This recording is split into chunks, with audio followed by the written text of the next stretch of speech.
Bom dia para você que é de bom dia, boa noite para você que é de boa noite, boa tarde se você for ver isso aí depois. Você está no Bate-Papo Mayhem e o Rodrigo já está pedindo para você dar o seu like, seguir o canal, não deixa para depois que você esquece. E hoje a gente vai falar de signos intermediários, que são uma coisa, como é que eu vou dizer, extremamente importante dentro da astrologia hermética e que geralmente é ignorado nas outras astrologias, porque geralmente o pessoal tem um completo desconhecimento do que seja isso, né? E é um negócio extremamente importante, extremamente influente e que todo mundo usa isso. Então isso está presente no tarô, isso está presente dentro do hermetismo, isso está presente dentro da cabala. Os judeus já usam isso, só que eles chamam de 72 nomes de Deus, que é um negócio que vocês já ouviram falar, aqueles anjos cabalísticos, essas coisas todas. Isso tem tudo a ver com a estrutura pela qual você constrói o seu mapa astral. Então, deixa eu só colocar o pessoal para dentro, que hoje eu estou de host barra administrador barra porteiro barra tudo aqui. Barra youtuber também. Vou deixar só a Elisa e o Rafa entrar e eu já vou começar. Então, tá tudo pronto na apresentação, então acho que é mais fácil ir por aqui, né? Então, sempre que a gente fala de astrologia, ele é um tópico, principalmente quando a gente fala de signos. A gente está falando de uma maneira de você descrever as possíveis interações do ser humano. Então, dentro dos elementos, dentro dos campos, é um jeito pré-psicologia na qual você conseguiria descrever os estados de consciência do ser humano, né? Ou como as pessoas se portam, como é que elas funcionam, as energias que permeiam tudo em volta do nosso redor. Então, para a gente entender o que é um signo, né, e por que na astrologia normal a gente trabalha com 12 signos, né, e não com 13, 14, 28, etc. A gente vai falar primeiro do Yin e Yang. Então, o que é o Yin e Yang? O Yin e Yang, ele é, grosso modo, uma simplificação muito rápida, a expansão e a contração da energia. Então, quando a gente vai falando de Yang, aqui, a gente está falando de expansão. A gente está falando de ir para fora, de colocar as coisas para fora, de explodir, de ir para expansão. E quando a gente está falando de Yin, a gente está falando da contração. Quando é que surge isso? Da observação da natureza. Então, o ser humano observava o dia, o sol nascia, a luz aparecia e ele tinha que sair para plantar, para cuidar, para ver as galinhas, para ver os boizinhos. Então ele tinha que fazer a vida acontecer.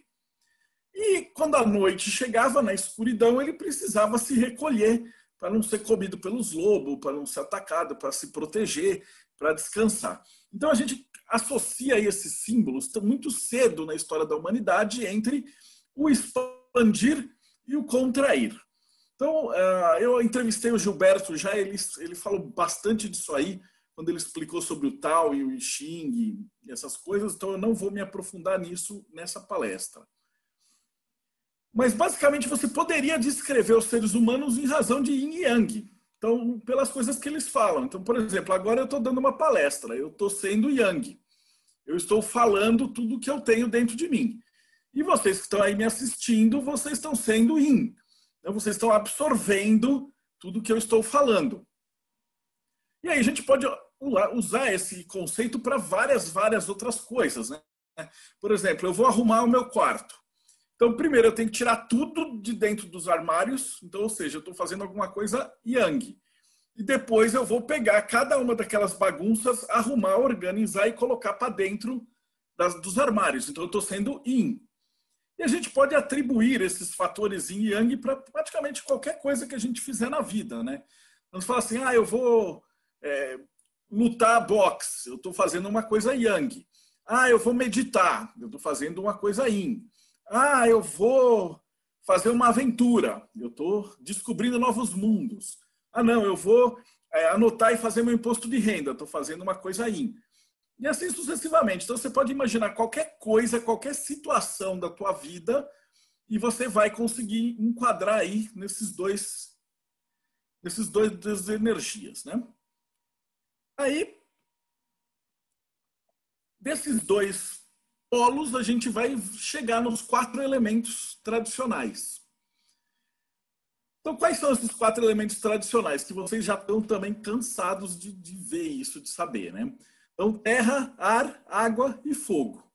Então, quando a gente está falando aí de elemento terra, né? A gente está falando de o mundo material. É o yin do yin, o grande yin.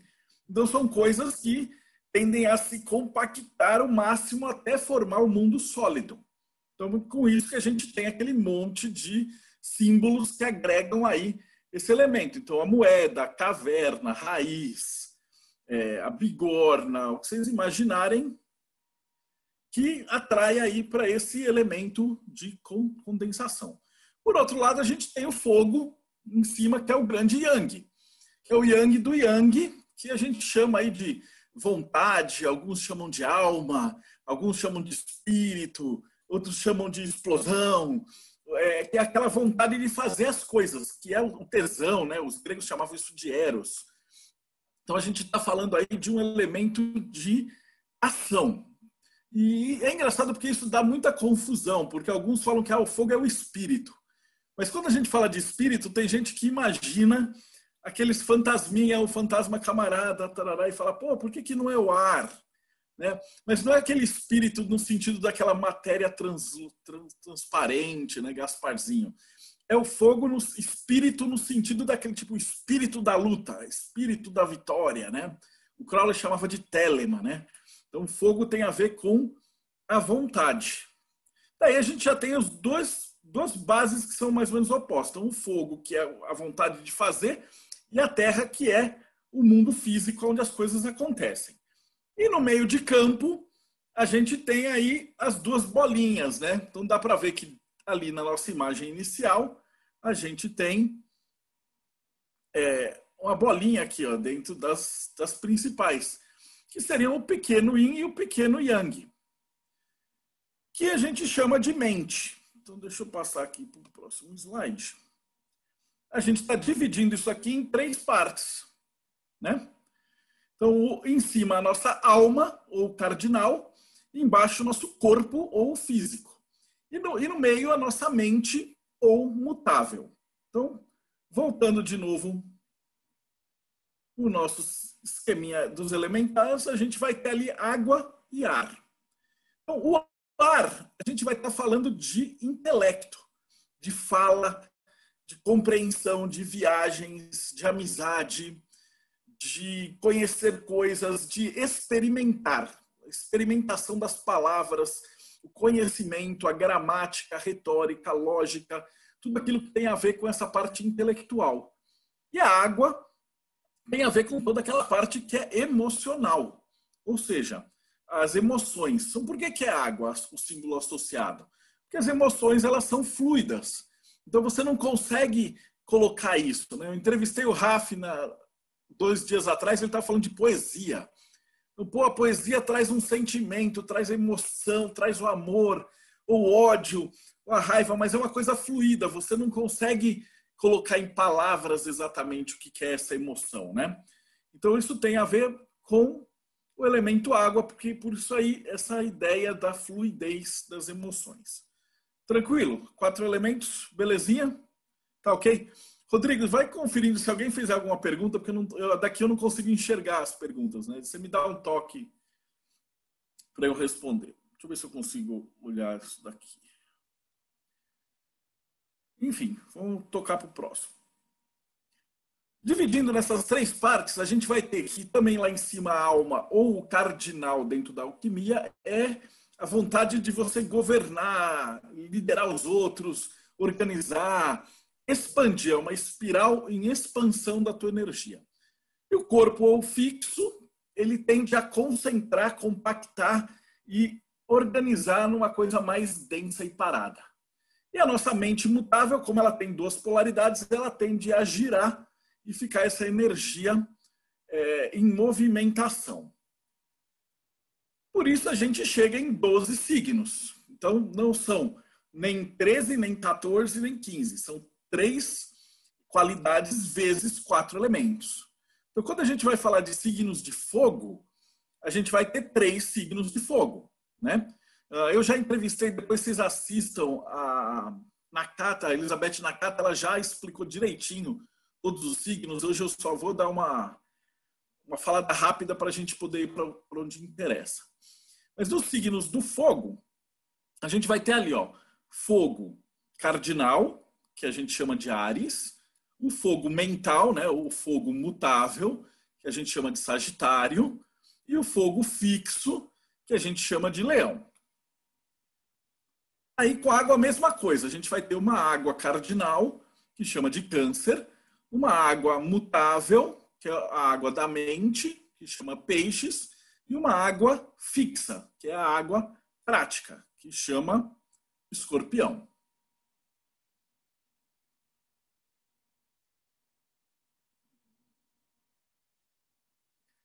Deixa eu ver aqui. Depois, Libra, Gêmeos e Aquário, que são as partes do fogo, do ar. Então, o ar cardinal, Libra, o ar mutável, Gêmeos, o ar fixo, Aquário. E, finalmente,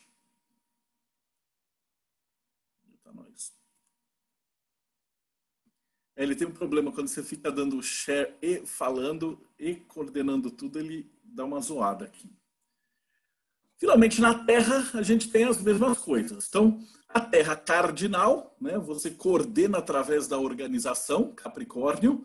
A Terra mental, você organiza, Virgem. E a Terra fixa, que é o Touro. Então, até aí, ok. Então, esses são os 12 signos tradicionais que a gente conhece, que tem na astrologia tradicional, etc, etc, etc. E eles seguem essa sequência na natureza. Então, primeiro a terra, depois vem o ar, depois vem a água, depois vem o fogo, né? Então, primavera, verão, outono, inverno, primavera, verão, outono, inverno, vai seguindo toda essa sequência.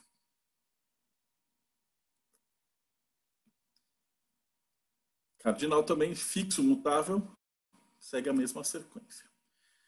E com isso a gente vai ver que a ordem que a gente conhece não é bem aquela, né? Então ela está organizada nesse sentido. Então eu vou falar rapidamente de como é que a gente chega nesse nome, nessa energia. Através da comparação e da observação do que estava acontecendo no planeta.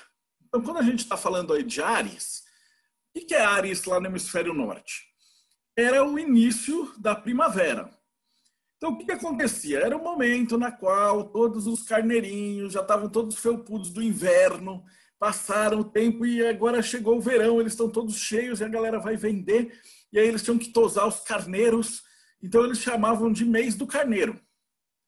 Tanto que a gente vai olhar que tudo que é signo está associado aí com alguma coisa do comércio, uma coisa da vida prática, né? E essa ideia do carneiro, ele foi pegando, ele foi sendo associado pelos primeiros astrólogos e eles colocavam isso dentro do simbolismo. Em seguida, eram as festas de plantio, né? Então você precisava do touro, o touro puxava o arado, o touro representava fartura e a mão na terra, né? Lembra que o touro é aquela energia da terra fixa. Então você tem essa ideia aí do animal puxando o arado e trabalhando na terra e mexendo, e essa energia de você ter que pôr a mão na massa aí em ação. Tudo bem, beleza.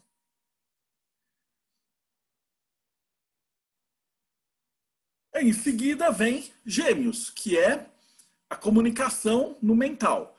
Que é o quê? Era aquela parte onde a primavera vai entrar para virar o verão. E era o momento onde tinha peça de teatro, apresentação, feira livre, circo, onde a galera viajava. Era o momento onde você podia sair na rua. Então ele está associado aí, os Gêmeos, àquela máscara do teatro, né? A carinha feliz e a carinha triste, a ideia de comunicação, a ideia... Então é o momento onde a comunidade trabalhava essa parte de comunicação.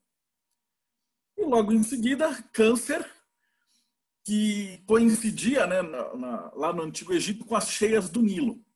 E aí é onde tinha aquela estação onde eles pescavam muito daquele caranguejinho, né, o crab, que a gente chama de lagostim também, aquela lagosta de desenho animado, né? Então esse signo de Câncer estava associado com a grande mãe Ísis, o grande Nilo e as grandes cheias, né? Enquanto isso, a colheita estava crescendo. Então ele está associado com mãe, com fertilidade, com gestação, com família, com todas essas coisas que crescem. Por quê? Porque o próprio planeta estava fecundando aí. E em seguida vem o ápice do verão, que está associado aí ao signo de Leão, né? Aquela juba e a própria esfinge, né? Então você já pediu para uma criança desenhar um leão, você vai ver que ela vai fazer uma carinha redonda com uma jubona assim, né? Se você pedir para uma criança desenhar o sol, ela vai desenhar uma carinha com a jubona enorme, né? Então a gente tem aí a figura da juba do leão, com os raios do sol, com os cabelos do Sansão e com aquela ideia de que cabelos compridos é um sol quente, né? E a ideia de que a gente estaria no ápice aí do calor. E nesse ponto é engraçado até de falar que você tem a junção ali embaixo da Lua com o Sol, né? Câncer e Leão, que é o próprio casamento aí de Ísis e Osíris. E toda aquela participação da lenda que eu vou falar um pouquinho mais daqui a pouquinho, né? Mas era a parte mais quente. Aí em seguida vem Virgem, que era justamente a parte da colheita. Então por que chama de Virgem? Porque aí tem muito a ver com os ritos de Eleusis, os ritos da colheita. Então as donzelas elas foram para o inferno, foi para o Hades, passou um tempo lá, voltou, colheu, circulou, aí plantou, germinou tudo, colheu tudo. E aí você tinha essas virgens vestais que caminhavam na frente dessas procissões com os feixes de trigo na mão, que é o símbolo aí do virgem. Então, qual que é a ideia dessa colheita, né? É você ter a organização mental para você escolher. Então, você precisa de tempo, método e higiene, né? Se você colher uma maçã que tá muito, muito cedo, ela tá verde. Se você esperar muito, ela apodrece.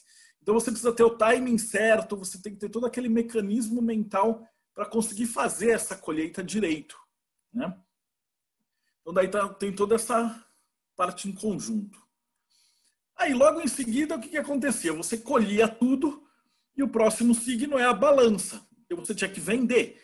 Então, esse era o momento na qual todo mundo estava preocupado em vender, comercializar, trocar coisa, negociar. E aí você precisava dessa energia aí de ar cardinal para fazer essa movimentação, circular tudo. Por isso que aí a gente tem a balança como um símbolo desse mês, desse tráfego de negociações. E logo em seguida, Escorpião, que representava ali a morte, né? Percebe que aí é o ápice do outono, quando as plantas estão morrendo, está tudo secando, e está associado aí com o Escorpião e com outros deuses da morte. É aquela ideia de que você foi para o deserto, o escorpião te picou, um cachorro te mordeu, um leão, alguma coisa nesse sentido, você morreu.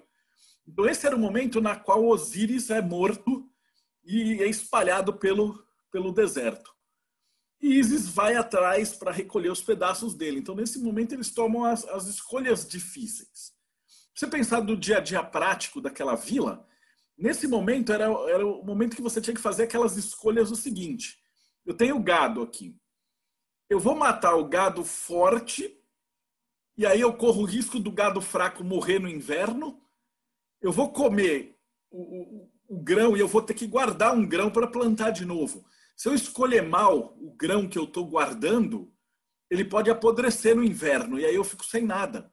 Se eu escolher um boi errado para sacrificar, o boi que eu escolhi, de repente ele pode ser fraco e ele pode morrer. Então você precisa aí fazer as escolhas. Então você tem que matar o que é fraco do seu rebanho para que o forte sobreviva. Percebe como tem muito a ver com a energia do escorpião? Que ele protege a comunidade, né? Ele tira os pontos fracos que estão atrapalhando ali a energia da comunidade. E depois a gente chega em Sagitário, que é o caçador. Que é aquele momento onde está chegando ali no inverno a pior parte do inverno, né, onde está mais frio, onde você vai precisar de pele e de mantos e de cobertas. Então você já não tem mais nenhuma colheita aí nesse momento, você vai precisar ter os grãos que você guardou e você precisa valorizar a figura do caçador. Sabe? Você pensa assim, figura... computadores quânticos funcionando 24 horas. Você tem aí a figura do caçador segurando aí o arco e flecha. E aí você vai passar, nesse momento é onde Ísis termina de recolher os pedaços de Osíris, né? E eles se reúnem para fazer Horus, e ela fica grávida. Não por coincidência, vai ser o período aí do Natal para a gente, né? O nascimento de Jesus e o nascimento de Horus. E aí Capricórnio é o ápice do inverno, né? Então a gente vai ter aí um momento de maior reclusão e de maior necessidade de uma estrutura militar ou de algo parecido. Então, o cara tem que sair na neve para cortar lenha para conseguir sobreviver. Ou o cara vai ter que passar e racionalizar a comida até conseguir juntar. E nesse meio tempo você observa aí o bodinho no alto, né? Como os morros, os montes representam a jornada espiritual. O bodinho ficou conhecido aí como um grande escalador, né? Eu nem vou precisar falar que ele tem muito a ver com a maçonaria e com a Bafomé e essas ordens todas. Depois vem o aguadeiro, que é o aquário. Ele vai ser o degelo. Então é o meio do inverno já vindo para o verão. Então você tem, quando começa a degelar o cume das montanhas, você via os rios se formando de novo e aí o gelo virava água. E aí esse cara trazia a novidade, a vida, etc. Então o aquário está associado com o cara que traz a novidade, traz o fulgor, etc. Ele quebra as barreiras, né? Descristaliza, quebra as cascas e rompe aí com paradigmas. E, finalmente, peixinho, que é o signo dos malucos. Os poetas, é a ideia de que quando os peixes já tinham aquela corredeira, eles nadavam contra a corrente para ir se reproduzir. Então era aquela coisa que o peixe é o doido, né? O rio corre para um lado, estão tudo nadando para o outro lado. Então você percebe que isso tudo vai de uma observação de símbolos, com o que está acontecendo em volta, com o que está ocorrendo com a natureza e ao redor, né? Beleza, até aí tudo bem, tudo maravilhoso. Então, no tarô, a gente tem as correlações, depois que o pessoal fez, principalmente a Golden Dawn, ela estruturou, né? Isso, para quem não conhece, é o Lamen. E você tem na parte externa os principais signos, né? Deixa eu ver se eu consigo aqui. O Imperador, o Hierofante, ele vai girando. Aqui a gente tem as faces de cada signo, os decanatos, né? Que são uma correlação. E aqui é onde eu quero chegar, que é os 72 nomes de Deus, né? Então, o que são os 72 nomes de Deus? É uma divisão desses graus, só que de 5 em 5 graus. Então, você chega aí em 72 nomes, né? E esses nomes eles aparecem pela primeira vez no século X, final do século X, né? Rabi Shlomo.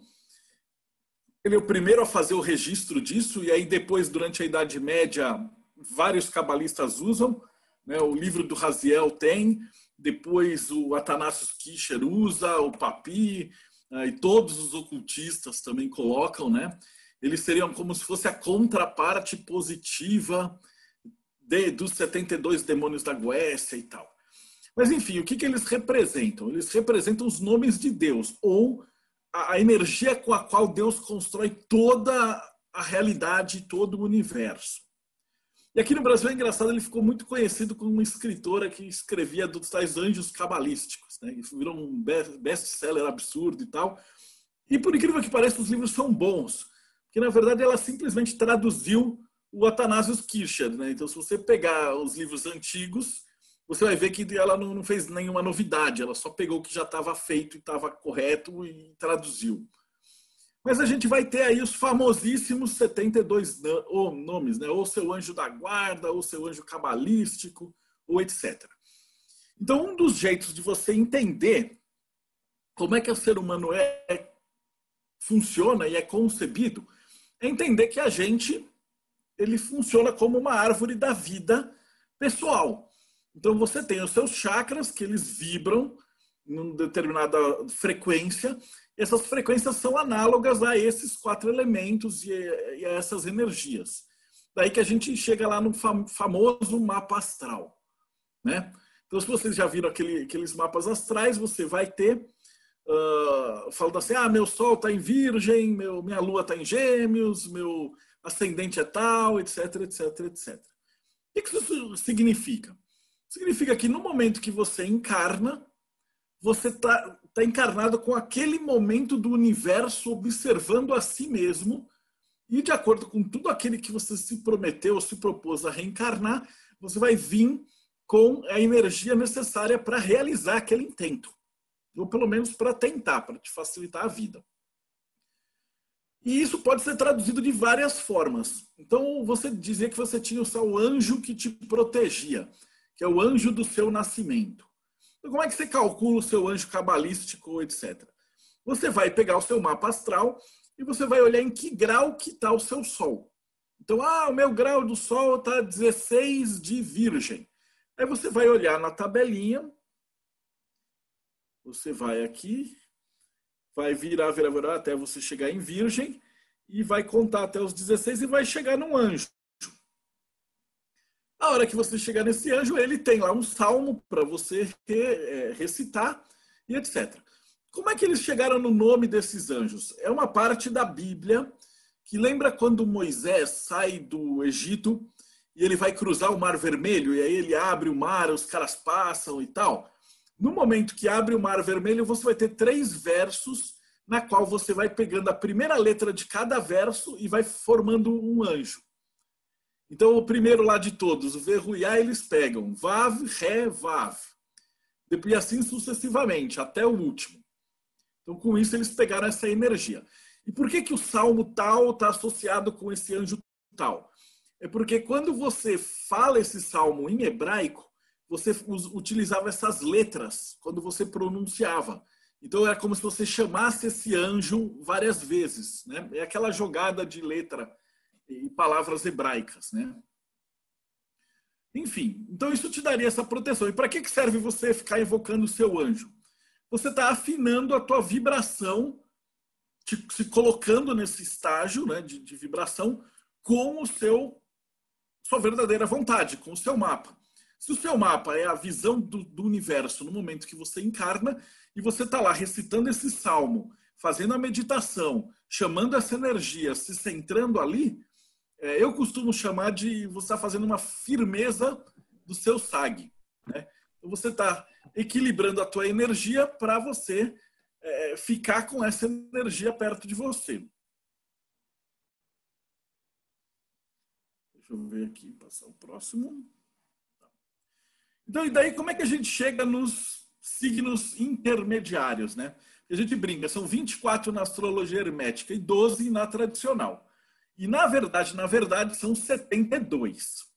Só que a galera não consegue nem lidar com 12 signos. Se você falar que a astrologia tem 72, o cara já vai ficar louco. Ele não tem capacidade nem para lidar com o signo solar com 12. Quando você fala que, mas você tem 10 planetas. Aí você tem que calcular onde está o seu Mercúrio, onde está o seu Vênus, onde está a sua Lua e tal. Os caras já fazem um monte de merda e erram tudo. Imagina se você chegar para esses malucos e falar que a gente está lidando com 72 signos, né? E o que seriam esses melhores? Então, para a gente facilitar a vida, eu digo a gente, mas eu não tenho nada a ver com isso. Foram caras que foram um século antes de mim que fizeram isso, tá? Eu, o Grola, a gente só fez de um jeito que ficar bonito, mas tudo isso que a gente está falando não é invenção nossa, não é nada. Isso aí já existe desde o século XIX, quando a Golden Dawn organizou isso, né? E onde é que eles organizaram isso? Na estrutura do tarô, nos arcanos de corte do tarô. Então, quais são os arcanos de corte? O rei, rainha e valete, né? O rei ele está associado a Roquemar, é a energia do grande pai, é uma energia de domínio. A rainha está associada a Binah, que é a energia de restrição e de responsabilidade. E o cavaleiro está associado a Tiferet, que é a energia de ação. Ok? Então, deixa eu ver que eu fiz essa marcação. Deixa eu ver se fica fácil de vocês entenderem. Eu deixei colorido, porque é o seguinte, entre esses dois signos, ele vai ter ali uma energia. Então, esse seria o signo intermediário entre os dois. E aqui você teria o signo puro, né? O decanato do meio, né? A face solar de Áries, por exemplo. E aí, quando você estivesse se aproximando de Touro, essas duas metades, elas iam ficar juntas também. Então, seria um outro signo intermediário. Mas percebem que a hora que eu fizer isso, vou ter só 36 anjos ocupados, correto? Fica faltando esses dois, que seriam os intermediários intermediários. Tá? Percebe que a coisa vai ficando bem complexa, né? Mas uma vez eu descrevi da seguinte maneira.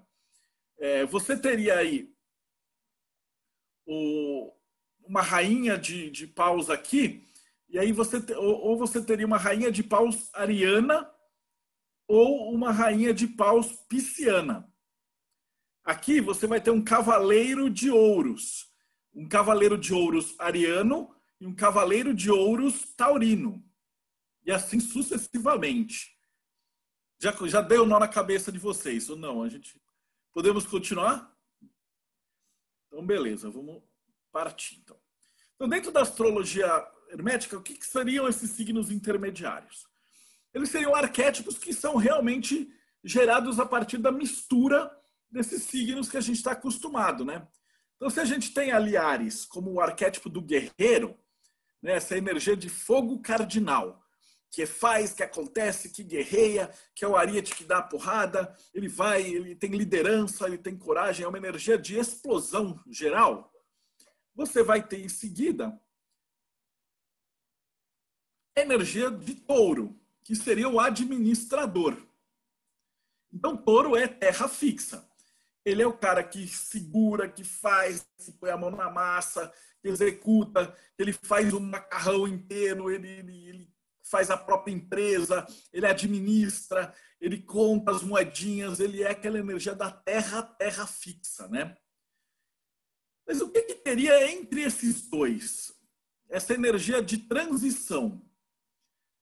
Por que ela existe no final das contas? Porque nada na natureza ela dá saltos. Então ela vai passar de um para o outro como um degrau. E aí, nesse meio, você vai ter a figura do empreendedor. Ou a figura aqui, né, o cavaleiro de moedas, o artista, né, o Myers-Briggs, ele chama essa energia de energia do artista, ou do cara que cria, né, o cara que faz a mão na massa. Seria o quê? Se o imperador é o cara que faz, começa as coisas, mas não termina, né? O ariano quer começar, fogo de palha, mas uma vez que começou, larga, muda e faz. E o taurino é o cara que não faz nada, não começa nada, mas uma vez que ele começou, ele resolve. Então, entre uma energia e a outra, você vai ter o chamado do empreendedor, que é o cara que tem a vontade e disponibilidade ariana de começar uma coisa e a energia taurina de finalizar essa coisa. Então, geralmente vai ser uma energia que quer fazer as coisas com a própria mão. Então, é aquele cara que, lembra, nos filmes americanos, ele vai ter aquela garagem, e ali na garagem ele tem um monte de ferramenta, aí quebrou um negócio da casa dele e ele mesmo vai lá e conserta. É o tipo de pessoa que é o tal famoso gente que faz. É um cara que quer mudar o mundo e, ao mesmo tempo, ele empreende para administrar seu próprio empreendimento, sua própria construção. E aí, conforme essa energia vai se aproximando do meio do touro, né, chegando ali para a face lunar, para o centro, você vai ter o taurino puro, que é aquela energia de sedimentação, é a energia que fica tudo e faz tudo. É aquele taurino clássico, tio Patinhas, né? O que a gente brinca e fala assim, ele atravessa a piscina com a sorrisal na mão e não dissolve. É o cara que tem o controle aí da energia de acumular, de juntar, de administrar dentro aí da oitava alta. Até aí tá tudo tranquilo? Rodrigo, você que está acompanhando aí as perguntas. Aí a gente muda para Gêmeos, que é o comunicador, né? Gêmeos é ar mutável. Então ele faz o quê? Ele lida com fala, com viagens, com amigos, com contatos, com experiências intelectuais, né? A energia de Gêmeos é aquela que fala assim, fui para a Europa. Aí o cara passou 20 dias na Europa, viu 20 cidades. Ele dormiu uma noite em cada cidade. Ele vai correndo, tira as fotos, vê o monumento, passa para o próximo monumento e vai. A gente chamava muito de energia do mochileiro, né? Uma energia do vento. Ele vai devagar, muito rasa e muito extensa, né? Conhece muita coisa, pouquinho de cada coisa. E o touro, por outro lado, ele faz uma coisa, só que bem feita, profunda, né? Conforme o touro vai chegando mais próximo aqui da energia geminiana, essa faixa energética aqui, ela tem uma mistura das duas energias. Então é uma pessoa que tende a conseguir fazer várias coisas com uma profundidade grande. Então a gente chama de supervisor. Por que supervisor? Porque ele consegue supervisionar vários assuntos com uma certa profundidade e responsabilidade, né? Então ele é o rei de espadas, o supervisor do Myers-Briggs. Quando eu falo em supervisor, a primeira coisa que eu imagino é aquele sujeito que está no metrô, ele está olhando um monte de tela de computador com um monte de câmera, e aí ele fica com o rádio falando assim, fulano, plataforma 5, tem um ceguinho lá, Beltrano, vai para a plataforma tal, mulher derrubou as coisas lá, Beltrano, e aí o cara consegue gerenciar muitas coisas ao mesmo tempo, prestando atenção em tudo. Ou seja, ele pega uma parte dessa energia de touro e joga para comunicação. Ou ele pega uma área dessa parte que é totalmente frívola e leve do Gêmeos e joga para a administração. Então percebe que ele é literalmente uma mistura desses dois? E é a figura que a gente tem no tarô, a descrição do rei de espadas, é o rei acumulador, é o cara que tem uma vasta biblioteca, é o cara intelectual, é o cara que faz muita pesquisa. Então ele pesquisa muitos livros de muitos assuntos com uma grande profundidade. Então percebe que interessante? Que você tem toda uma descrição simbólica dentro do tarô, você tem uma descrição simbólica dentro dos 72 nomes de Deus, e você tem esses signos intermediários. E mais doido ainda é que se você for olhar os anjos da guarda e etc., você vai achar que esse anjo ali pertinho, ele é o guardião dos bibliotecários. Então, quando você procura os anjos protetores das profissões e etc., você sempre vai achar um anjo que ele é protetor de uma profissão que, coincidentemente, usa muito aquela energia. Porra, são 3 caminhos que aparentemente são muito diferentes, mas que eles falam a mesma linguagem, em vários autores diferentes. Então, tudo que a gente fez foi juntar esse quebra-cabeça, mas a coisa já existia e já era feito desde o meio da Idade Média, só não tinha esse nome.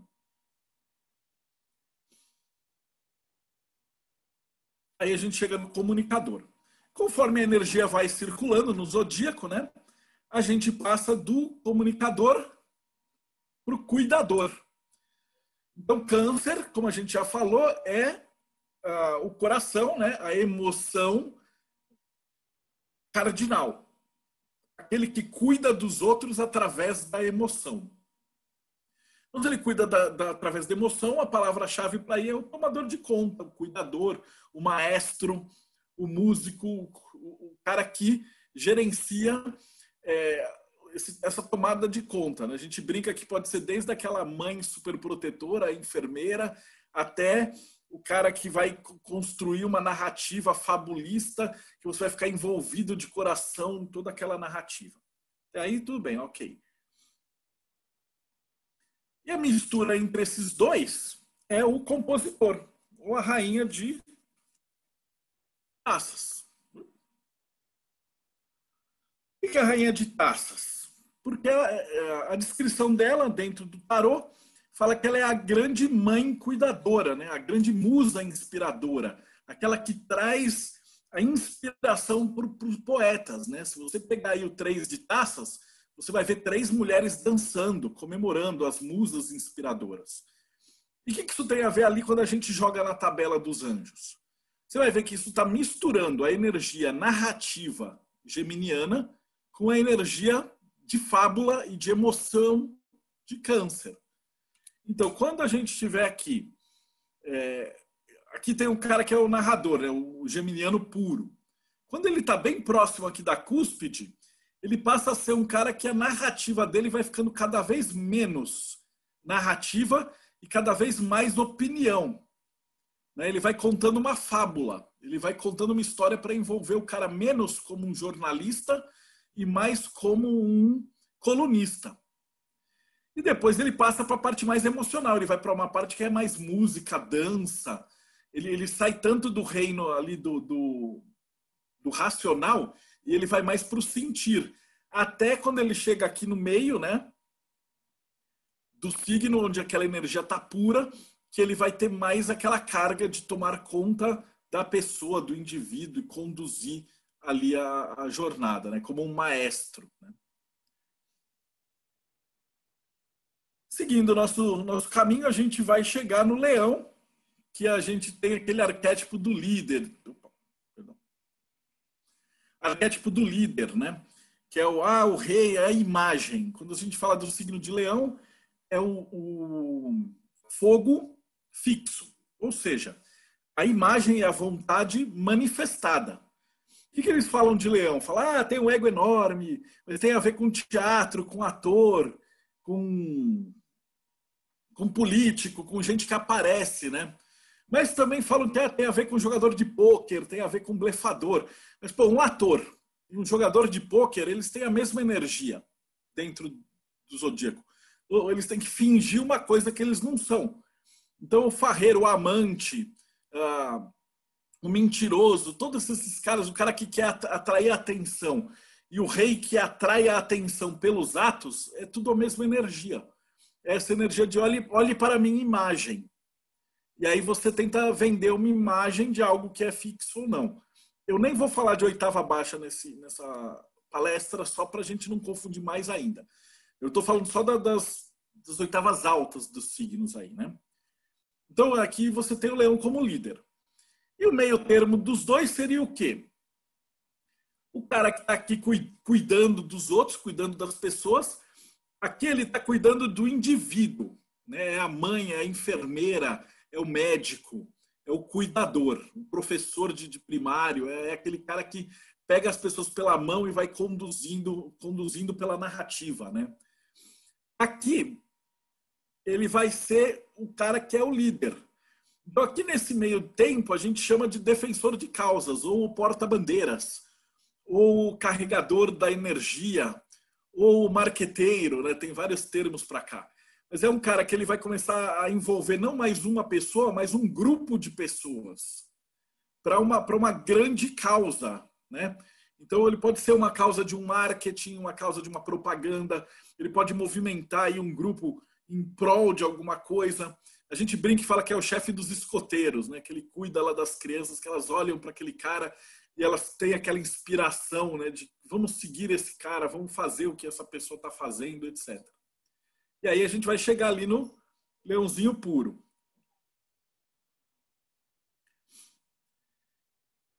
E aí ele vai caminhando até o virginiano.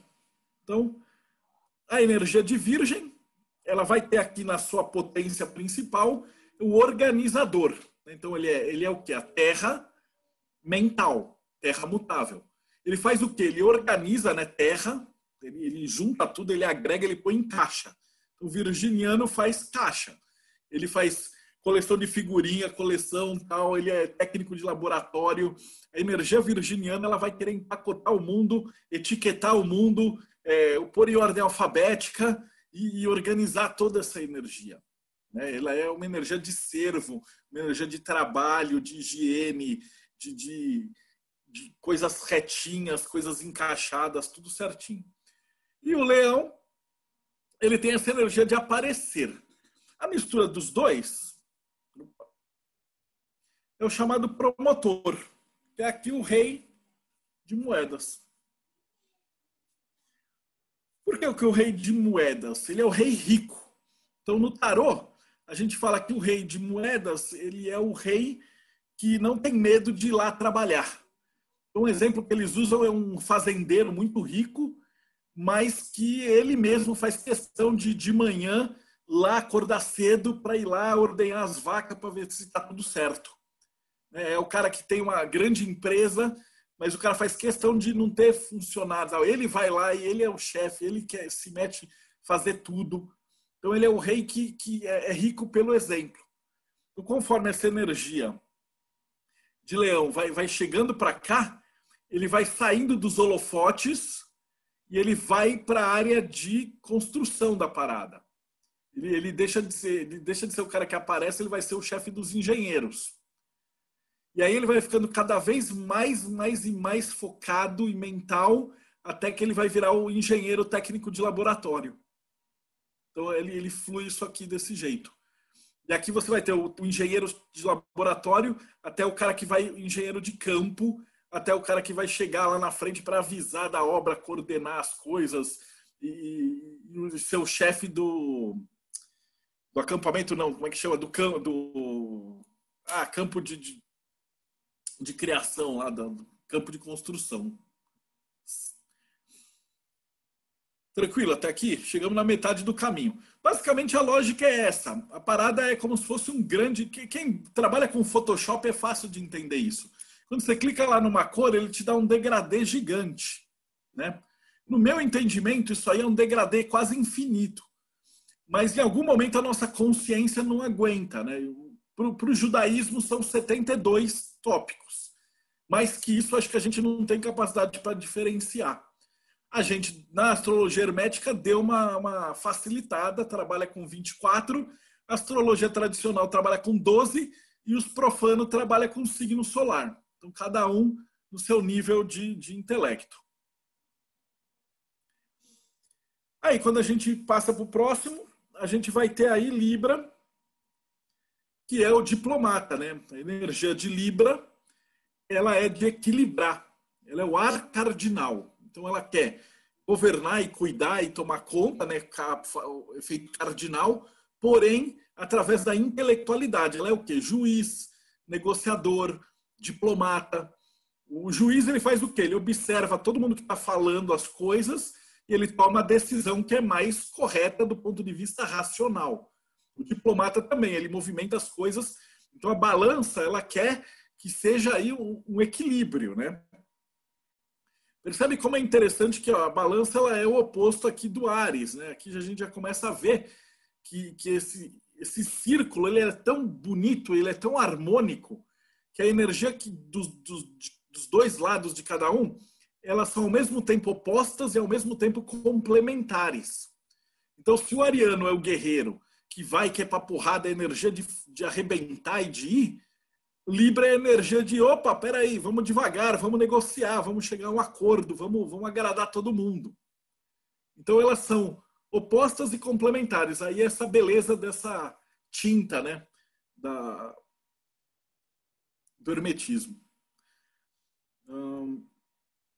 E a mistura dos dois é a parte onde o virginiano chega na balança. Então é a famigerada rainha de espadas. A rainha de espadas é malvadona. No tarô, ela é a rainha séria, né? Ela tá aí com uma espada na mão e tal. No tarô do Crowley, ela tem uma cabeça arrancada na mão, assim, que ela decepou o rei. E em alguns tarôs tem um caixão do rei passando perto. Significa que essa energia ela é muito séria, muito rígida e muito ríspida, né? Eu costumo brincar com os meus alunos falando que aqui é o professor, que o aluno chega assim chorando nota, aí o professor fala assim, 4,7 não é 5, tá de recuperação. Então ele vai ser o cara muito científico mesmo, né? Ele pega a balança e ele joga muito para uma robótica ali, uma lógica do Spock. Não é, não é, branco e preto, é muito binário. E essa energia daqui vai ser a mais binária de todo o zodíaco. Tanto que aqui a gente encontra aquela energia de escultor, de precisão, de beleza artística, de perfeição, de detalhes, né? São os maiores críticos, os maiores chatos, os maiores achadores de defeito do zodíaco. É essa energia. Ela pega tudo aquilo que está fora do 0 e do 1, do preto e do branco, e ela percebe, né? Aí a gente caminha aqui para Libra, e aí a gente vai se aproximando de Escorpião. O Escorpião, ele é o conselheiro, né? A energia do Escorpião é a água fixa, ou seja, ele pega os aspectos emocionais e ele consegue arrastar para a parte prática. Então, o Escorpião, ele toma conta do outro, ele toma conta do grupo, ele toma conta da tribo, né? Lembra que eu falei que o cara de Escorpião, ele tem que fazer aquela ideia de quem é que ele vai matar? O gado fraco. Ele vai tirar aquilo que é fraco do rebanho, né? E para quê? Porque para o rebanho sobreviver. Então, a gente sempre brinca nos cursos, eu falo assim, que quando eu tenho um escorpião e tem o leão correndo, né? Aquele escorpião de alta índole, né? Ele vai ficar para trás para enfrentar o monstro, né? Ele é o Gandalf, que vai enfrentar o Balrog para os caras poderem sobreviver. E ele vai virar e falar, dá o chão no pés. E o oposto dele é Touro, que é a energia de administrar. Enquanto o Touro, ele é, por exemplo, o dono da própria loja, do próprio negócio, do próprio empreendimento, o Escorpião, ele é o gerente. Ele toma conta do dinheiro do outro. Então ele cuida para quê? Consegue entender essa ideia do Gandalf fazendo esse símbolo? Ele toma conta do dinheiro do cara. O taurino, ele toma conta do próprio dinheiro, da própria energia, da própria posse. E o escorpião, ele toma conta da emoção dos outros, do dinheiro dos outros, das ideias dos outros. Então, ele é um bom conselheiro, um bom mestre. Ele vai fundo nisso daí. E aí você vai ter a fusão dos dois aqui, que é a junção do conselheiro com o diplomata, que é o cavaleiro de taças, ou o professor. Então, aqui no tarô, o cavaleiro de prata, de taças, é o cara que acha o santo grau. Ele, em inglês, ele seria mais é professor não no sentido brasileiro, que dá aula para criança, mas é um professor de faculdade, que é o orientador, do seu TCC, do seu mestrado, doutorado. Então ele vai profundamente, ele está tomando conta do seu doutorado, do seu mestrado, e ao mesmo tempo ele é meio que igual com você. Então ele é seu parceiro, mas ao mesmo tempo ele é seu orientador. Então ele é uma pessoa que te conduz para chegar onde você quer. Então, fazendo essa analogia aí com o mundo acadêmico, seria o que essas duas energias funcionam. Então aqui você tem um diplomata que quer que tudo dê certo. Para cá você vai indo para um cara que guia os outros para atingir um objetivo. E aí você chega no cara que é o grande buscador profundo da coisa. Ele vai afundar no escorpião, o grande conselheiro.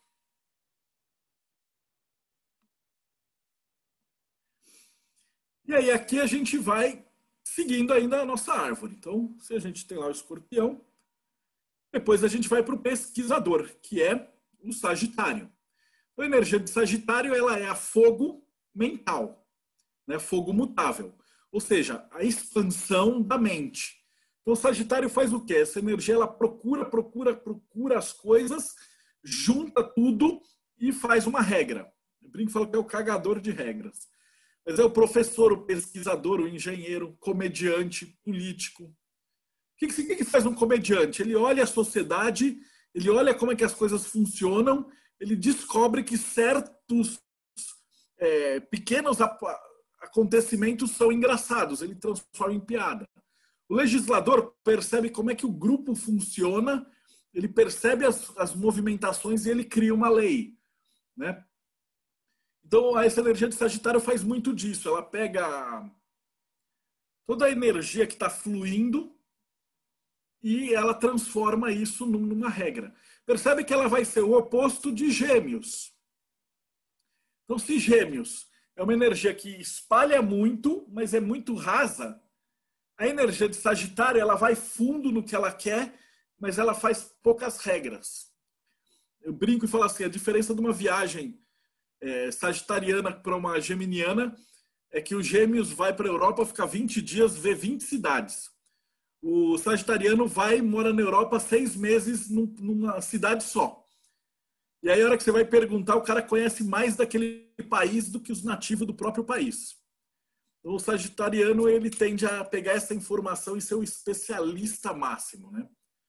Os americanos têm um ditado para isso, eles falam que tem 2 tipos de pessoas, as pessoas raposas e as pessoas sabujos. Sabujo é aquele cachorro do pica-pau que persegue a raposa. Então, raposa é a energia de Gêmeos, ela faz um pouquinho de tudo. E o sabujo ele é o especialista, ele faz muito de pouco. Por isso que aqui, quando a gente tem, você vai ter esse grau, o professor, o pesquisador, etc. E a mistura dos dois é justamente o buscador, ou o rei de taças, de paus, ou o inventor, de acordo com Myers-Briggs. Inventor por quê? Porque o inventor ele vai fundo na pesquisa com a energia escorpiana e aí ele aprofunda até descobrir alguma coisa nova e aí ele retorna com um doutorado, um mestrado, uma invenção, uma genialidade, um aparelho novo, alguma descoberta. Então ele faz aqui essa ponte dos 2 mundos. Aí a gente vai ter ali o pesquisador e um pouquinho para frente a energia do protetor de Capricórnio, né? A energia do soldado, a energia de terra cardinal. É a energia do militar, da lógica, da logística, do estoque, do cara que coordena o transporte, a venda. É a energia que ela tem a organização da terra, mas com a coordenação do cardinal. Então é o cara que vai gerenciar isso. Então geralmente são os protetores, né, os cuidadores, né, essa energia aqui, a face de Marte como principal. E esse meio termo entre os dois seria o quê? Seria o inspetor ou o... Opa! Aqui é a rainha de moedas que está aqui. Ó. Eles chamam de o inspetor no Myers-Briggs. Inspetor no sentido do treinador. Por exemplo, a pessoa que coordena um hotel ou um restaurante. Imagina que você é o cara que é o gerente de um hotel. É praticamente uma estrutura militar um hotel. Né? Você tem os hóspedes, eles acordam, tem que preparar o café, tem horário, aí tem uma saída, os caras têm que arrumar o quarto, tem um horário para arrumar o quarto, tem que fazer o check-out, tem as malas, o negócio tem que ter logística impecável, né? Praticamente como um exército. Só que se o camareira dá uma furada lá, você não pode prender ela, mandar ela pagar flexão, nem nada, né? Então você tem um misto entre a energia extremamente militar, restritiva do capricorniano e a energia de professor, cuidador sagitariano. Então esse inspetor, ele está em pessoas que treinam times, geralmente. É uma energia que trabalha muito bem em time. Então ela cuida, por exemplo, um técnico de futebol, um bedel de escola, um coordenador de professores, ou alguém que tem que ter uma estrutura que não é bem o cara que é o guardião do carro forte armado, mas ele precisa que aquele time jogue em conjunto para que isso funcione e para que a equipe consiga chegar num resultado. Nós estamos quase chegando no final. Aí nós vamos ter o Capricórnio doido, o Aquário doidão. O Aquário é o revolucionário, né? A energia que quebra e rompe toda essa barreira. A face principal de Aquário é Mercúrio. Então ele é o cara intelectual que vai buscar rockmar, trazer uma ideia louca, vender e criar. É o doidão, o hippie, o cientista maluco. é a energia de Rockmire, a energia que está sempre bebendo de uma super novidade. E olha que doido, os dois são regidos por Saturno. Aí você fala, pô, mas como é que Saturno rege o signo mais doido de todos e o mais restritivo? O que tem aqui nesse meio tempo, né? No meio tempo tem o Cavaleiro de Espadas. Não parou. Que é o cavaleiro que vai lá e resolve, né? Se vocês forem olhar, ele é o equivalente ao 6 de espadas. 6 de espadas é a solução louca. Uma solução vinda de onde não se espera. Né? O Crowley chama de ciência essa carta. Ou seja, é o cara que vai dominar todas as regras e achar um jeito de quebrar a regra. Então, sempre nos cursos eu falo muito do William Wallace. Lembra aquele filme que ele sempre sacaneia pra caralho o outro exército? E o cara faz uma regra e faz um não sei o quê, e faz o que acontece e depois ele quebra tudo. E aí ele consegue transcender.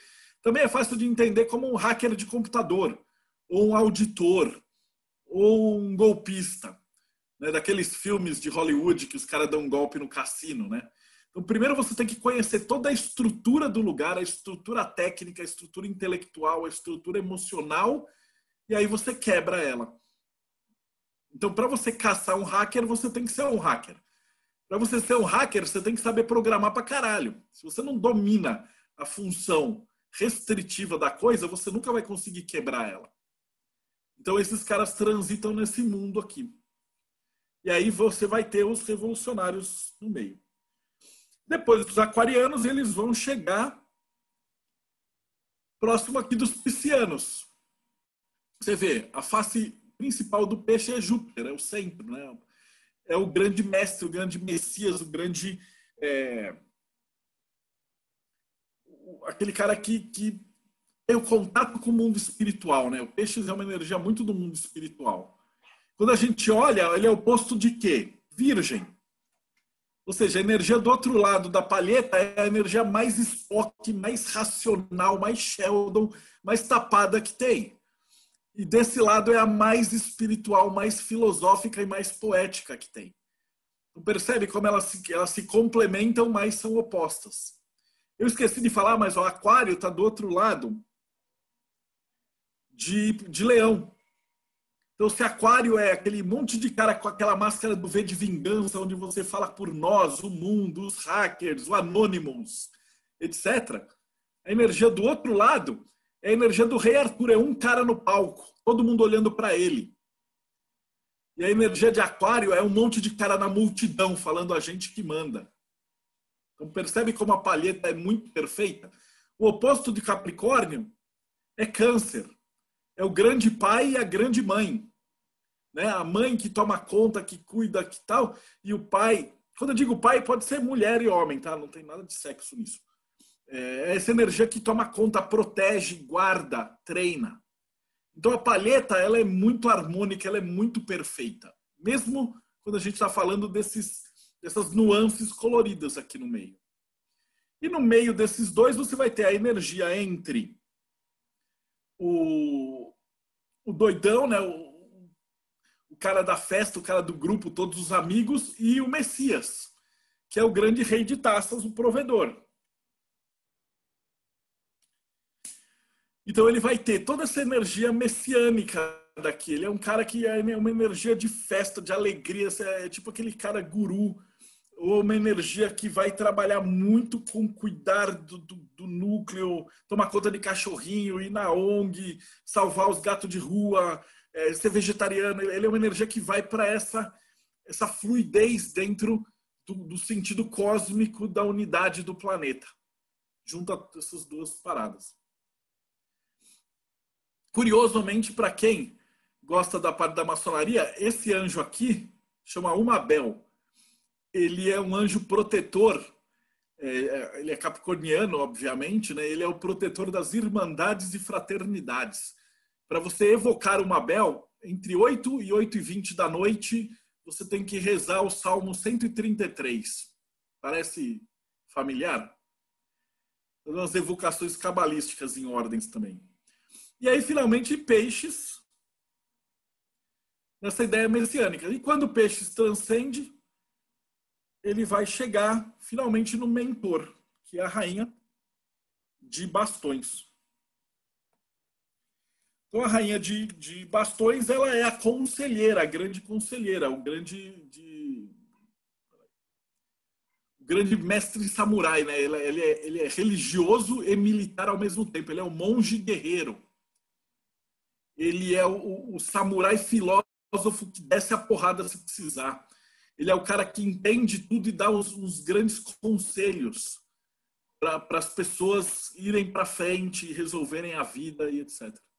Então percebe que a palheta inteira é como se uma grande nuance fosse se desdobrando, né, ao redor daqui do zodíaco. E quando você vai comparar, você vai ver que eles formam cruzes sempre. Então eles estão bem estruturados, né? O cavaleiro de espadas, ele faz par com o cavaleiro de bastões. O cavaleiro de pentáculo, ele é o oposto ali do cavaleiro de taças. Eles sempre fazem uma cruz. As rainhas, elas também formam uma cruz, né? E as rainhas de Yin, elas ficam de um lado, as rainhas de Yang ficam do outro. E os reis também, os reis de Yin ficam de um lado e os reis de Yang do outro. Então é como se fosse disposto. E é bizarro, porque é um negócio que você não precisa forçar a mão para encaixar. O tarô e a cabala e os anjos e a estrutura da astrologia hermética, ela encaixa de uma maneira tão perfeita e tão organizada que você praticamente é natural, né? Ela ter chegado nesse estágio. E quando você procura fontes independentes, tipo livros de tarô, o que eles falam dessas cartas bate com o que você esperaria encontrar quando você mistura os arquétipos dos dois signos. Então, por isso que faz todo o sentido do mundo, né? E aí você teria aí, por isso, são 24 signos intermediários. Mas nota que, na verdade, são 72 anjos. Então, entre cada signo e cada signo intermediário, você tem aí um anjo de transição. Ah, muito bem, beleza. Como é que eu uso esse negócio? Então, agora começa. Quando você tem um mapa, então, os anjos, 72 nomes de Deus, que a gente chegou no Lamen, que é extremamente importante. Aí você vai chegar no famoso mapa sefirótico, que é o que a gente faz lá na hospitalaria, que é uma versão um pouquinho melhorada do seu mapa astral. Então, quando você faz um mapa, eu acredito que muitos de vocês já devem ter feito lá pelo TDC ou pelo projeto, você vai ter todos os seus signos, né? Eu tenho Sol em Virgem, Lua em Gêmeos, Marte em Virgem, você vai ter toda uma lista. Porém, quando você faz esse mapa, você vai ter certinho o grau aonde está cada um dos seus planetas. Então você vai chegar lá e não vai falar que seu Sol está em Virgem, mas vai falar, seu Sol está em 16 graus de Virgem. Ah, minha Lua está em 14 graus de Gêmeos. Ah, meu Júpiter está em 8 graus de Peixes, e assim por diante. Então, quando você pega essa tabela aqui, você vai olhar, você vai vir aqui no Lamen e compor. Então, eu descobri que o meu Sol está em 16 graus de Virgem. Então, você vem aqui, Virgem. 0 a 5, 5 a 10, 10 a 15, 15 a 20. Então, 16 graus de Virgem é esse camarada aqui. Aí você anota o anjo, blá, blá, blá, blá. Ah, minha Lua está em 7 graus de Gêmeos. Beleza, aí você vem aqui, Gêmeos, 0 a 5, 5 a 10. Esse camarada aqui é o seu anjo de Êxode. E aí, sucessivamente, você vai fazer isso para cada esfera da tua árvore da vida. E o desenho final vai ficar assim. Ah, por que alguns são meio a meio? É porque ele está bem no meio. Então, essa energia aqui é aquele anjo que está entre Virgem e Leão. Esse aqui é Peixes, mas ele está no centro de Peixes. Esse aqui é Virgem. Então, esse cara tem o Sol em Virgem. E com esse desenho aqui, você tem os anjos que velam pela sua árvore da vida, ou seja, pela sua pelos seus chakras, por você. É como se fosse uma versão macrocósmica do seu eu, que é microcósmico. Por isso que ele é um pouco mais complexo e mais elaborado que o mapa astral. Então aqui você percebe que existem como se fossem umas manchas assim de energia, que facilita você também para entender o seu próprio mapa. Então aqui você percebe que, olha, esse camarada ele tem muito de virginiano aqui, tá? Mas ele também tem um pouco de virginiano na maneira como ele briga, Gevurah, na maneira como ele pensa e na maneira como ele sente. A maneira rígida dele, ó, a maneira como ele briga é muito libriana, a maneira como ele pensa é bastante libriana, e a maneira das coisas profundas de mudança da vida dessa pessoa também tem a ver com Libra, que vão se refletir até os ideais da pessoa. Então, quando você desenha isso aqui, ele vira uma mancha de cores, que quando você já está instruído pelo AA, pela Golden Dawn e tal, você já consegue identificar muito da psique da pessoa através dessa colocação. E outra, com esses salmos, você pode fazer a evocação dos anjos, né? Existe toda uma técnica para isso, não vamos falar disso hoje, que você vai ficar rezando, são vários dias, etc. e tal. A ideia disso é que a pandemia atrasou todo o nosso projeto, mas teoricamente isso deveria ser o começo do ano que vem. Eu estou com a Pri, a gente está terminando de organizar um livrão gigante de astrologia, que não vai ter só 12 signos, vai ter toda essa parada, como é que faz, como é que é o cálculo, como é que tudo. Então aí já é um monstro de 500, 600 páginas, vai ser outro. Mas isso aqui eu acho que é muito legal e ele resolve o problema de astrologia e o assunto. Porque quando você começa a olhar teu mapa, tem muita gente que olha e fala assim, porra, eu sou de Gêmeos, mas eu não me identifico muito com essa descrição. Aí a hora que você vai olhar, seu Gêmeos é quase Touro. Então, na verdade, você é um cara muito mais pé no chão do que um cara aéreo. E assim sucessivamente. Isso aqui é aplicado, como vocês podem ver, para todos os signos, para todos os planetas. Então, você pode ter Mercúrio em Rainha de Taças. Você pode ter Saturno em Rei de Espadas. Como é que identifica isso? Você vai ter que escrever muito. Ou você entende a lógica e aí você vai aplicando e trabalhando. Por isso que eu não recomendo para gente iniciante de astrologia se meter com isso. Brinca com os 12 signos, faz um mapa, estuda, tenta localizar a verdadeira vontade. A hora que você já estiver num caminho de magia aí um pouco mais avançado, aí você vai para os signos intermediários e para astrologia hermética. Então aqui esse é o que a gente tem. A face principal, os tarôs pegando a metade e essa aqui uma transição entre eles. Então a rainha de bastões, ela teria uma rainha de bastões ariana e uma rainha de bastões pisciana. Percebe que tem um degradê aí no meio. E aqui você vai ter um cavaleiro de moedas ariano, cavaleiro de moedas taurino. Ah, o cara é um handyman, tá? O cara faz a própria empresa, gosta de pôr a mão na massa. Mas ele é mais expansivo ou ele é mais administrador? E aí você vai pegando as nuances. Qual que é o problema disso? É muito complicado. Então o cara brinca e fala assim, se você não sabe pintar, se você ganha uma caixa de giz de cera com 12 giz, tá bom. Se você é um profissional, você vai querer aquele carandache de 144 lápis aquarelados. Mas se eu entregar um conjunto profissional de 144 carandaches aquarelados para uma criança do prezinho, ela não vai fazer nada que preste, vai quebrar os lápis. Então você precisa ter uma técnica e um treinamento para brincar disso daqui, para ir para lá. Mas essa é a ideia. Então não é que tem muita gente que fala, isso aqui é invenção da astrologia. Não é invenção, ele é uma simplificação de algo que já é existente da cultura judaica desde o século X. Então a gente tem aí mais de 1000 anos que isso é aplicado. Só não era aplicado com esse nome e, apesar disso ter a correspondência no tarô, a galera do tarô, geralmente o pessoal que eu perguntei não faz nem ideia dessas correlações. Eles sabem, o cavaleiro de moedas é isso. Mas eles não têm noção do que aconteceu. Deixa eu ver. Rodrigo, abre o teu microfone, que eu não li nada. Parece que tem 50 perguntas. A gente vai abrir aqui. Ou eu vou encerrar e a gente conversa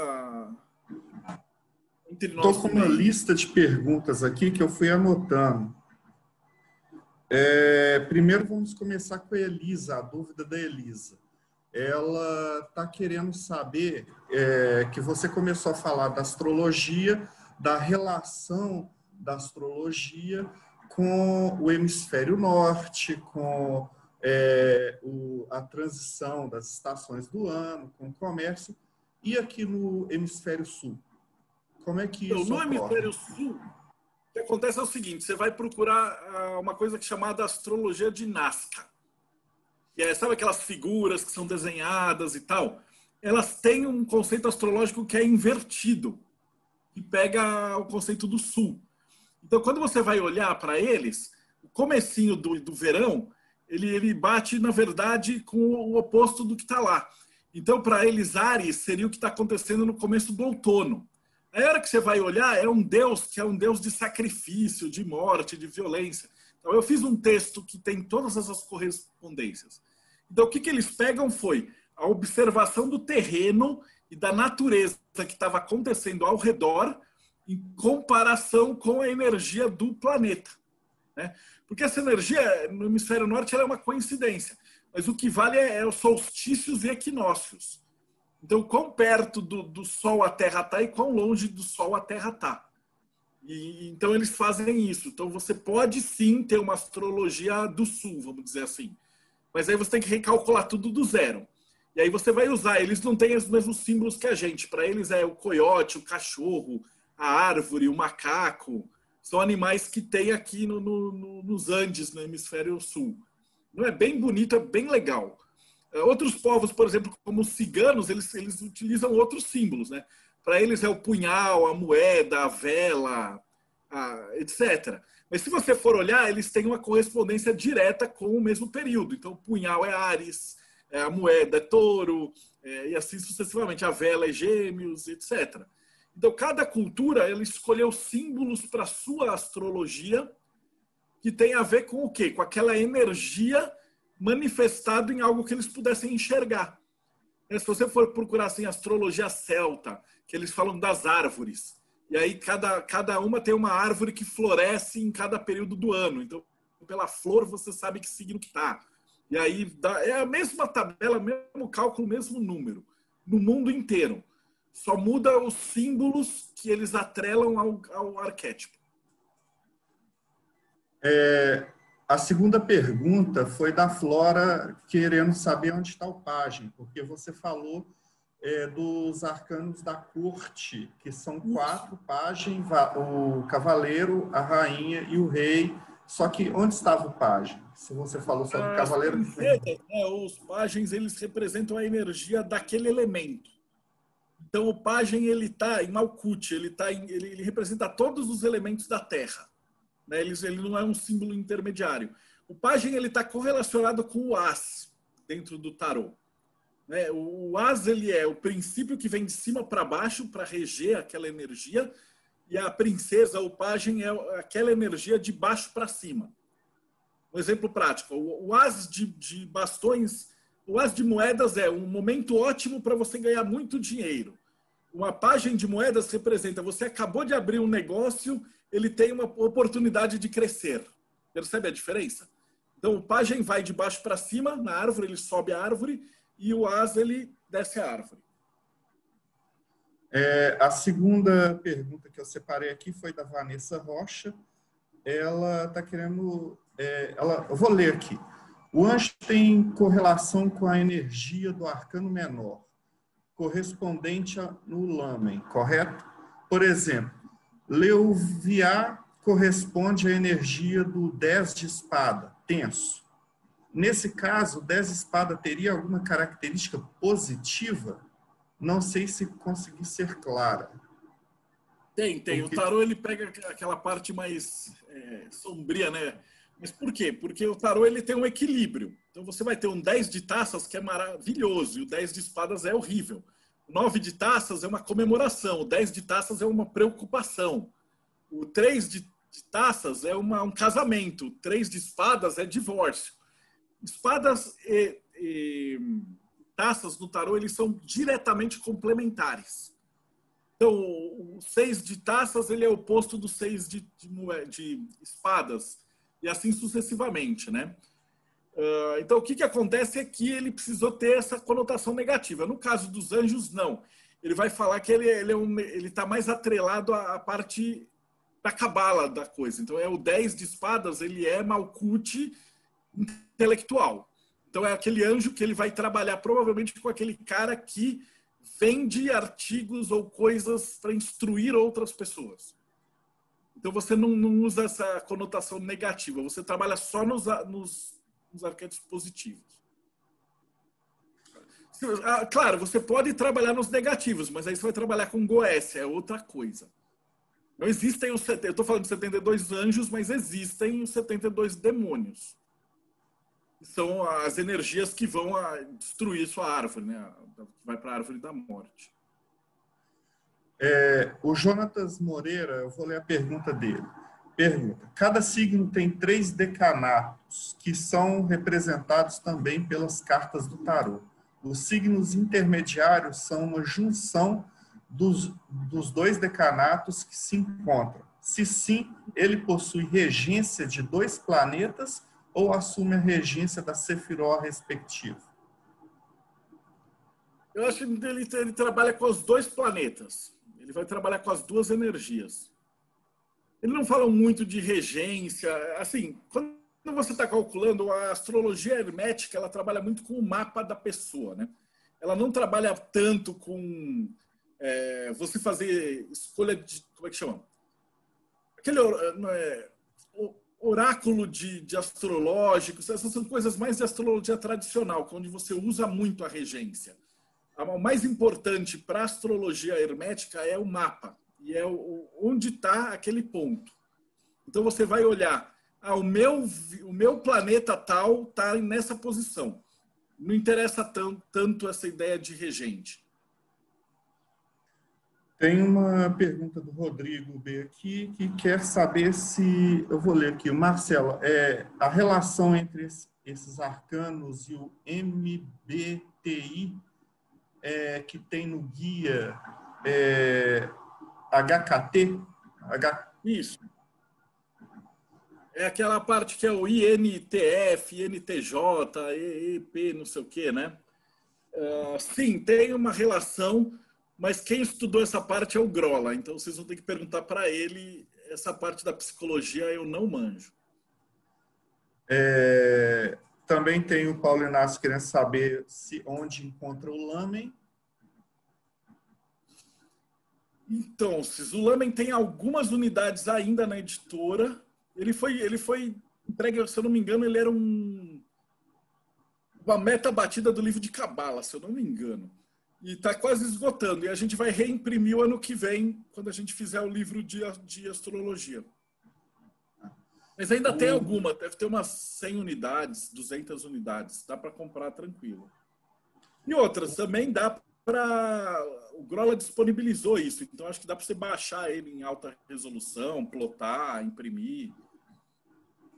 Na verdade, os posters que a gente fez, o Grola disponibilizou tudo de presente. A gente só fez o pôster porque um monte de gente estava querendo imprimir, e aí você levava numa Alpha Graphics da vida, era 60 pau, 70 pau para você plotar. E a gente falou, porra, a gente imprime o pôster que aí sai R$20 e pronto, sai muito mais barato comprar o pôster do que imprimir na sua casa. Mas a informação que a gente providenciou, ela sempre foi gratuita, sempre foi livre. O Wagner está querendo saber como faz o cálculo para saber o anjo em Malkuth. Anjo do ascendente, né? De Malkuth você calcula pelo ascendente. E agora tem algumas perguntas. Pela Cabala, pela astrologia judaica, o Malkuth não entra. Mas a gente descobriu que é pelo ascendente. Agora tem umas perguntas novas aqui, que enquanto a gente estava falando, deixa eu ver. Mas então a árvore goética não seria interessante como comparação com a árvore da vida astrológica para entender os desafios e afins? Então, a árvore goética que você pode fazer é também facílimo de calcular. Você pega o demônio e coloca. O que vai acontecer? Ela vai ser mais rápido para te arrastar para as sombras. Então, se você pega a tua árvore, põe os anjos e começa a recitar os salmos, você vai mais próximo do seu sagrado anjo guardião. Se você começa a achar todos os seus demônios e começa a... Não tem salmo para chamar os demônios, mas você ficar rezando e fazendo as nhacadas lá de Goécia, você vai se arrastar para sua sombra. Então, se a pessoa tem tendência a ser psicótica, ela vai ficar mais psicótica. Ela vai pegar todos os signos e a energia de oitava baixa. Então, o que é de Áries, ele vai ficar violento. O que é de Touro, o cara vai ficar ganancioso, vai ficar pão duro. Gêmeos, ele vai virar mentiroso, fofoqueiro. Câncer é crueldade. Leão é soberba. Virgem é ser chato, cri-cri, metódico, com toque. Ele vai pegar todas as doenças, né? Libra vai ser confusão mental. Aí Escorpião vai ficar perdido na profundidade muito, muito forte, de se entregar para o emocional. Sagitário vai ficar um fanático. Capricórnio é restrição pura, um ditador. Aquário é loucura, esquizofrenia, e Peixes é o suicídio depressivo.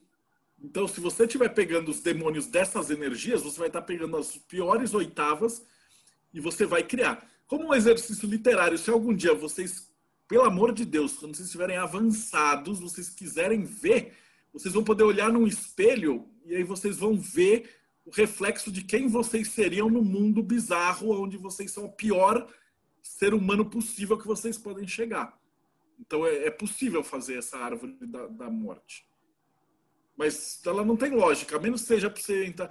Mas como eu sempre vou pelas palavras do Alan Moore, o cara que estava desenhando Prometeia, ele não era um ocultista. E o cara, conforme ele ia desenhando as coisas, a vida dele ia acontecendo as coisas, ele ia chamando aquelas energias. Tanto que quando ele estava em Daat e tal, ele teve que ligar para o Alan Moore e falar, pelo amor de Deus, eu estou muito fodido, entregue as coisas logo para a gente sair dessa porra. Se você começa a evocar e chamar os entes de Goécia e os demônios e os caralho, a sua vida vai afundar de um jeito tão espetacular que o legal seria, como a gente diz lá, mantenha o seu diário mágico atualizado e quando você se suicidar, manda pra gente. A gente vê o que aconteceu. Porque do mesmo jeito que se você fizer essas evocações com os anjos, você está se puxando para o SAG, com os demônios você está se puxando para a sombra. É questão de energia pura, é uma firmeza para você puxar a sua sombra. Tem mais uma pergunta aqui que o Rafael Ferreira está querendo saber como trabalhar com os anjos e se você recomenda alguma prática. Então, só o fato de você já ter esses nomes, dizem que as letras do nome de Deus, se você for no Kabbalah Center, em qualquer escola judaica, eles vão falar que só de você ter um talismã com esses nomes, com essas letras em hebraico entalhadas, ele já tem uma vibração. Então, só de você já ter esse desenho do mapa sefirótico, ele já está vibrando e já está te ajudando um pouquinho. Se você estudar seu mapa astral, começar a perceber o que está acontecendo, você vai anotando e falando, pô, eu posso melhorar aqui, eu posso melhorar ali, etc. E aí você vai fazer as meditações nos salmos, e recitar os salmos, fazer a parte da teurgia, aí você vai fazer o quê? Equilibrar aquela esfera que esteja com algum problema. Então, ela é uma prática teúrgica que chama, que é você fazer as meditações com os salmos. Então, tem sim. Se eu não me engano, a Pri coordena lá na parte do Mayhem de práticas de alguma coisa, não é? Eles têm alguma coisa com benzimento, mas é a Pri que tá coordenando essa parte. Tem uma, antes da última pergunta, o Diego Furtuoso. Qual critério / limite para decidir se um planeta está no signo ou no signo intermediário? De qual a qual grau? Ele começa no grau zerado. Então, por exemplo, se é de 5 graus, de 5 a 10, na verdade ele vai de 5 até 6 graus, 59 minutos, 59 segundos. Aí a hora que der 10 graus, 10,000, já é o próximo. Então ele é bem fácil de calcular. E para finalizar, uma pergunta que todo mundo fez: como conseguir esse mapa com você? Então, a gente tem dois partes. Quem já é da hospitalaria do Mayhem já vai juntando 20, se eu não me engano, é R$20 de crédito todo mês. Ou se vocês quiserem ajudar a gente com a ONG e com a parte da hospitalaria, né, aí vocês podem ir pelo projetomayhem.com.br e ali tem como fazer o mapa sefirótico, o mapa astral e etc. E aí você pode ou fazer a doação para a gente, que a gente encaminha para quem está precisando, ou você escolhe o Médicos Sem Fronteiras, ou uma entidade, ou uma ONG, alguma coisa que você já ajude, faz a doação e manda o comprovante para a gente. Eu vou deixar aqui embaixo, tem o endereço de onde tem isso. E onde que a gente encontra você nas redes sociais? Eu sou mó difícil de ser achado. Na verdade, eu sou mó facinho de ser achado. O problema é eu ter tempo para responder, porque às vezes acumula, principalmente quando é virada de mês, que aí tem o pessoal da Arcano Arcanoro manda as monografias, etc. e tal. Ou quando é começo ou fim de financiamento coletivo, ou é alguma dessas coisas mais doidas. Mas geralmente eu costumo responder rápido, nem que seja um sim, não, ok, ou um link. Né? Outro motivo que eu estou gravando esse monte de palestra é que quando o cara me faz uma pergunta, eu falo assim, assiste essa palestra. E aí alguém com mais capacidade que eu responde, assim, o que é Telemann? Vai olhar o Peu falando. E aí eu vou passando a batata quente para os outros. Mas geralmente você deu débio, tudo acho que era meu. Deu débio @gmail, Hotmail, no Facebook. Eu sou daqueles velho que estava na internet quando aquilo era tudo mato. Então, cada vez que abria uma rede social nova, eu me cadastrava e reservava o nome. Então, eu sou bem fácil de achar. Tem no Twitter também, mas lá eu só xingo. Então, não é legal me seguir no Twitter, não. O Facebook, Instagram é o mais fácil. Ou o Projeto Mayhem, você consegue achar isso aí. Você tem algum curso de astrologia e afins? Olha, a gente tem os cursos básicos de cabala, de astrologia, de tarô. Eles eram presenciais, né? Agora a gente está preso no Covid, então tem só via EAD. Mas aí você vai lá, é daimoneditora.com.br e ali você tem os EADs gravados. Eu espero que a gente tradicionalmente fazia um curso de carnaval todo ano, mas acho que o ano que vem não vai ter. Mas a gente vai continuar agora por EAD mesmo. E continuando do projeto, agora que a gente está com uma galera que está cada vez mais estudando e fazendo os rituais, então a gente está fazendo os sabás juntos, a galera está sentindo o negócio mexer na vida deles, está formando uma comunidade assim como nunca teve dentro do ocultismo brasileiro. Está ficando um negócio muito bonito de participar. Eu acho que é só, Marcelo. Pode encerrar. Valeu. Fazer o bate-papo depois.